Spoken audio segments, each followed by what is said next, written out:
Hello everyone and welcome to a special edition of the Western Sports Network. This is the 2009 preview of Western Illinois Leatherneck football. I'm your host Philip Parr, and over the next half hour we'll look ahead of what's to come in the 105th edition of Leatherneck football, as we'll cover the offensive and defensive sides of the ball in 2009. I'll also sit down with Coach Patterson and get his state of the program and look ahead at what the Western schedule comes next year. But before we look ahead, we need to take a look back at a season that started off with a lot of promise but ended on a down note. It's a look back at the 2008 season of Western football. The 2008 season began with high hopes after recording a 6-5 record in 2007, its first winning season since making the playoffs in 2003. Returning from that 07 squad was preseason Walter Payton Award candidate Herb Donaldson and his 1,500 yards of rushing offense. Also on the offensive side of the ball was second-year quarterback Matt Barr, his top 3 returning wide receivers, and 4 returning offensive linemen to round out a very deadly offensive attack. The defensive ball was just as worrisome for opposing teams, with linebackers Jason Williams and Travis Cherry back to wreak havoc. And along with those two, the front seven would bring pressure from the likes of returning all Gateway Conference members as Josh Galloway and Victor Visoki. The D would be back-ended by a pair of shutdown corners in senior Robert Hodges and All-American Patrick Stoudemire. The kicking game would be just as solid, with Chris Fox and Taylor Ruin doing the honors.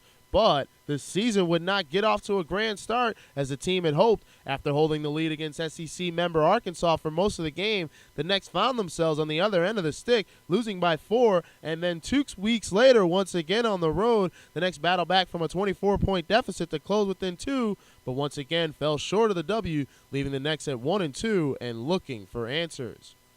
But those answers would be found as the Necks would become one of the hottest teams in the nation, not losing a game for over a month, beginning with Stephen F. Austin.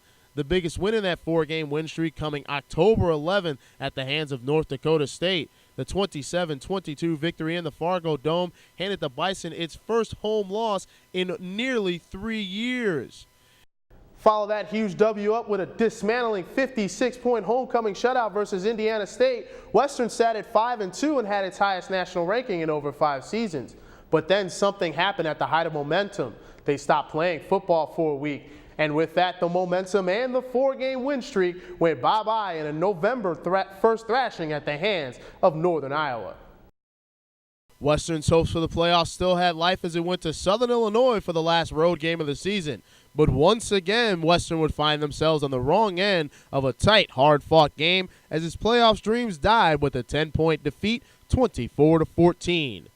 With nothing to play for but pride, Senior Day brought the best in the 17 seniors as they made big play after big play in the 48-45 overtime victory over Illinois State.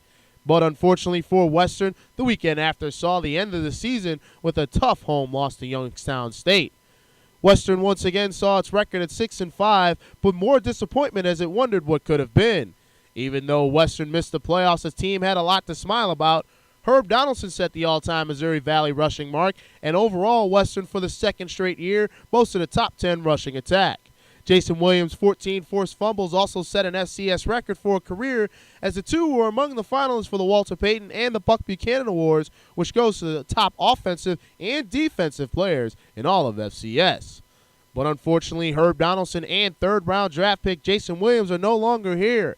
But trying to come back in complete unfinished business are the likes of Matt Barr, Victor Visoki, Troken Tampo, and Dre Gibbs, as Western looks to make it back to the playoffs for the first time since 2003. And after the break, we preview the offensive and defensive sides of the ball and tell you who to look out for to make an impact for the 2009 Leathernecks. Plus, my interview with Coach P. The Leatherneck Preview Special continues.